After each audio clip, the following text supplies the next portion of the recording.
Hello everyone, thank you so much for joining us today at Top News Podcast. And today we're with Tun Mahathir, Mohamad, our longest serving Prime Minister. Good morning, Tun. Hello, hi. Hi. I hope you're well. Okay. Okay, so before anything else, let's talk about news, what's happening in the country right now. Firstly, can we touch on the whole tourism scandal about serving alcohol at government events? In general, what's your take? We have been independent for so many years, and by now we should know each other's custom and practices. Okay. I know everybody knows that Muslims don't drink, Yeah. and the policy of government has always been not to serve alcoholic drink at any function. That is known to everybody. How this thing was breached is something I can't understand. Okay. Unless, of course, it is deliberate. I think this is a sort of testing what would be the reaction. Okay. I can't accept that the person doesn't know that what he was doing is wrong. Okay. He knows, but he just does it maybe in order to provoke reaction from these citizens who are Muslim. Okay, and the response given by Ngakomeng, the Minister of Housing, that alcohol is served, but it's not being forced on Muslims to drink it at the event. Do you think it was sensitive enough for him to say that, or it was insensitive? It was insensitive because for Muslim, it's not just not drinking, but serving in front of him is also objectionable. Okay. So for example, pork, if you have a dinner where a Muslim guest is present, you don't serve what is rejected, haram by a Muslim. Not that you may want to eat it and he doesn't have to eat it, but serving it in Malaysia at least is not acceptable. In Malaysia, we are more sensitive. Certain things we do not do. Although in other countries they may do, but in Malaysia we do not do. So people in Malaysia must know the value system of Malaysians. Okay, and it's not something new, right? This the issue of pork and alcohol is not something new, so everybody should be understanding of the context, right? Okay, moving forward, do you think this would be an effect towards the upcoming elections? Because we have Sabah, and then we will have Melaka, Johor, Sarawak, and potentially GE, and then the state elections of the 6 states. How do you feel that, how they're acting, the government right now? What's your take on what we can potentially see ahead? Yeah, the election in Sabah, of course, is usually a very big number of candidates, each one with practically no objective other than to win the election.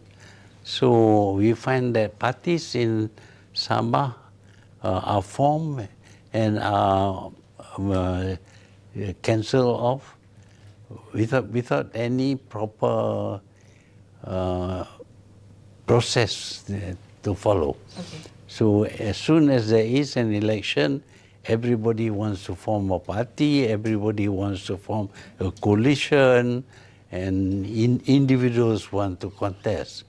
So what we are going to see in Sabah is the people would be split up into many small factions. Okay. And each constituency would have more than 2 candidates.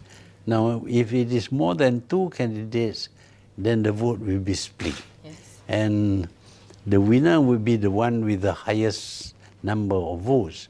But actually, the highest number of votes is less than the majority. So we have to abide by it anyway, and I think we hope, I think, that the election will bring forth good governance. But actually in Malaysia, politics is not about good governance. Okay. In Malaysia, politics is about individuals, about parties and the like. And clearly Sabah is an example of that, right? Yeah. But we can see that Sabah has been for the past year or so, everything has been happening in Sabah, like the videos of the corruption cases, alleged corruption cases, then there's the bullying case, and earthquakes and banjir, floods. So how do you feel towards the people of Sabah as well as they head to the elections? What should they look out for? They should choose good government, Okay. a party that can give a good administration, creative. But mostly they are not looking at good governance. They are looking at individuals, at parties, at even suku kaum, tribes and all that. So we are not going to get a good government as a result of election. Okay. Then there's like no, from what you're saying here, I feel like there's no great candidates as well, right? Yeah. Macam, how are we ever gonna have any good candidates going ahead into the future? Yeah. We really don't know until the candidate is appointed. Yeah. Then we will know what kind of person he is. He may be very good before he became Wakil Rakyat, but when the moment he gains power, that power corrupts. So if they get to become chief minister or minister, then that's when they show their true colors. Okay. So we really don't know. It's really based on luck. Whether you have chosen the right person or not. Is it really based on luck kalau macam tu? Yeah, more or less. Okay. All right. About the current economic situation in Malaysia, what do you think? Like this is October, so we have the budget, but we're also 2 months or 3 months before 2026. So what's your take about 2025 and everybody's economic and cost of living situation? And the government has given out aid like Budi 95 though. Like what's your take for 2025? For most people, especially the poorer people, the most important element in the economy of a country is the cost of living. Yes. Because that affects them directly, and they suffer as a result. So at this moment, poor people are suffering. Of course, they are not taxed. The rich people are taxed. But when you tax the rich, the cost goes up, and eventually it is the poor who have to pay. Because admittedly, you cannot deny that the cost of living has gone up. Yes. And people's purchasing power has gone down. The money which used to be 380 per US dollar is now 450. So you have become poor because of the depreciation in the value of the currency. So this affects people. You see, but we can have good exports. We can have a lot of other activities, but people who are poor, and there are many people who are poor, they are the ones who feel the stress, the pressure of an economy that is not contributing to their well-being. Okay. you've also expressed your stand against welcoming President Trump, US President Trump, to Malaysia. Do you think that it would actually affect our economy as well, global economy or regional economy as well, not welcoming the American president? Well, Trump has raised the tariff on Malaysian exports. Yes. Obviously, this affects our market. We produce gloves, for example, and now the gloves are subjected to high tariffs. But of course, there are ways and means to overcome that, but it takes time. And the thing is that the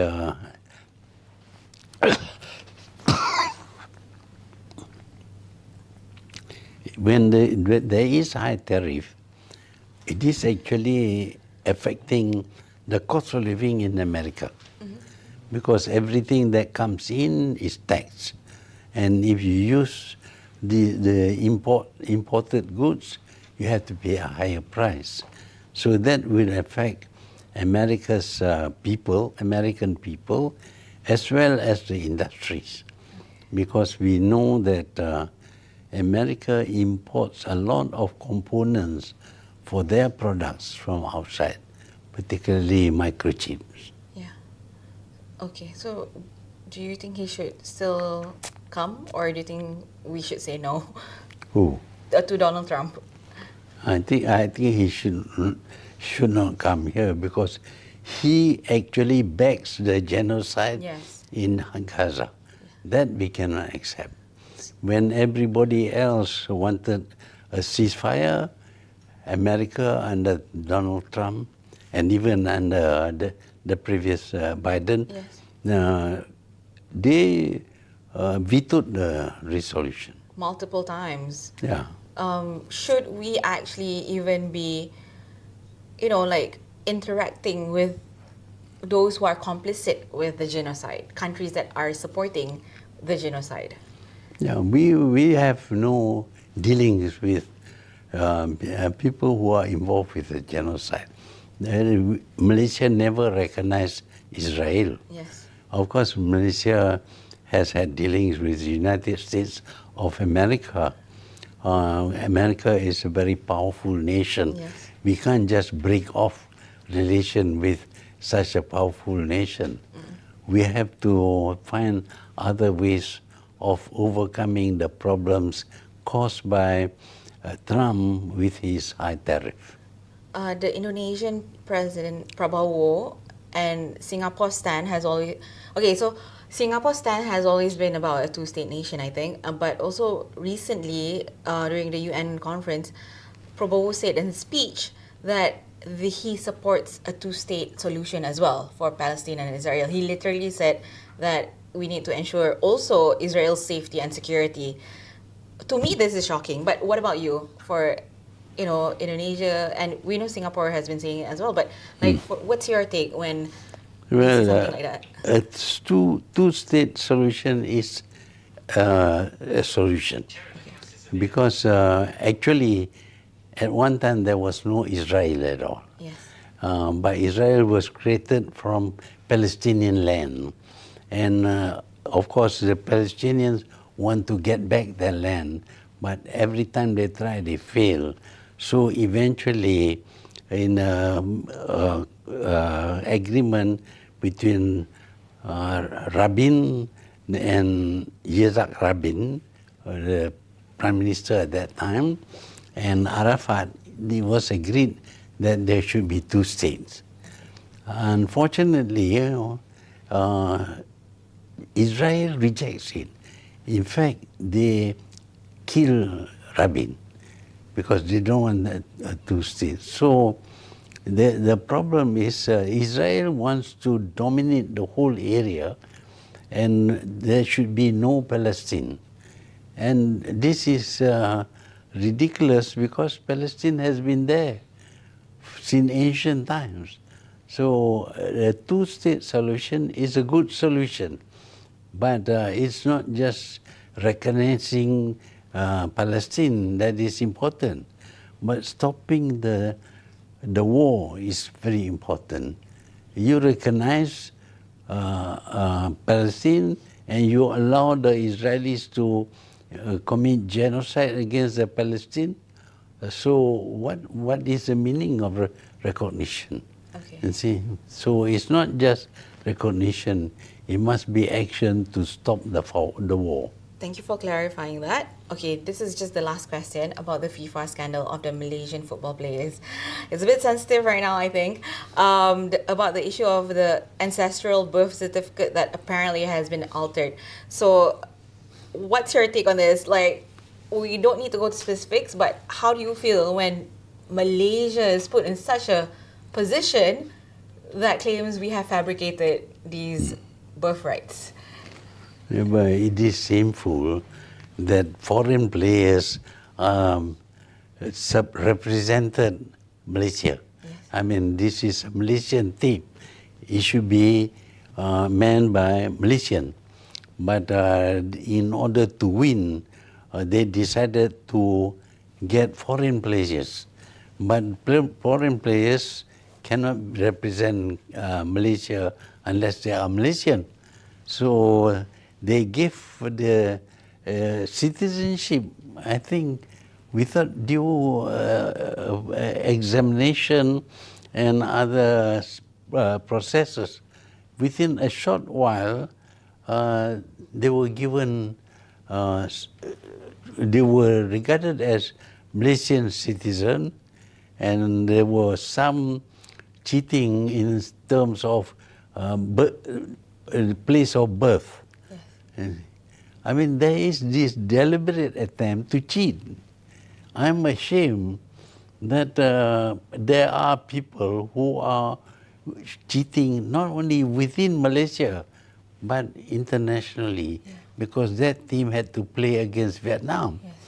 And Vietnam discovered that most of the players are not like Malaysian. Yeah. So, I mean, well, we want to win football games, but let it be done properly. Yes. Don't cheat. I mean, if you have the money and you can buy some players and ask them to play for Malaysia and say they are Malaysian and tell a lie also, because they give the birthplace of these people. The real birthplace was in Argentina, exactly. But they have written in Penang, they were born in Penang, which is a lie. So somebody is up to tricks, and I think they should be punished for that. How can, I mean, it's very difficult to comprehend the fact that there is somebody who is literally doing that on purpose to the country. Yeah. Like, why do you think Malaysians berani sangat to do such things? You know, like, it's uncomprehendable, right? Like, to do such things up to, because sports is not even like, you know, sports. Everybody watches it. Everybody can see it with their own eyes. So much. Well, in Malaysia, of course, police investigation is selective. Okay. Some people, even they have done no wrong, may be subjected to investigation. Some people who have done wrong are exempted. Yes. So somebody is so powerful that they can actually do wrong things and get away with it. Or at least that's what they had the Vietnamese not pointed out, that these people were strange people. We would not have known about it. Yes. But when internationally also you are prepared to tell lies, to fabricate things, to do all kinds of, to give all kinds of information that is wrong, then it can only be done by somebody with power. Somebody who has very strong influence, and because of that influence, believe that he can get away with it, and this is what he did. But we cannot identify who. Okay, all right. I mean, everybody can understand sendiri, or we may have seen it, but there has also been claims of potential sabotage. Tu je, I want to ask, do you think this could actually be a sabotage to Malaysia? No, it's not a sabotage to Malaysia. It is somebody who thinks that he can get away with doing wrong things because he is above the law. Okay, all right. Okay. Thank you so much, Tun. Okay. I really appreciate this interview. Thank you for joining us on Sinar Daily. And I wish you well. Thank you so much. Yeah. And I hope to see you again as we enter the new year next year, 2026. All right. Thank you so much, guys. Bye. This is Tun, Dr. Mahathir Mohamad.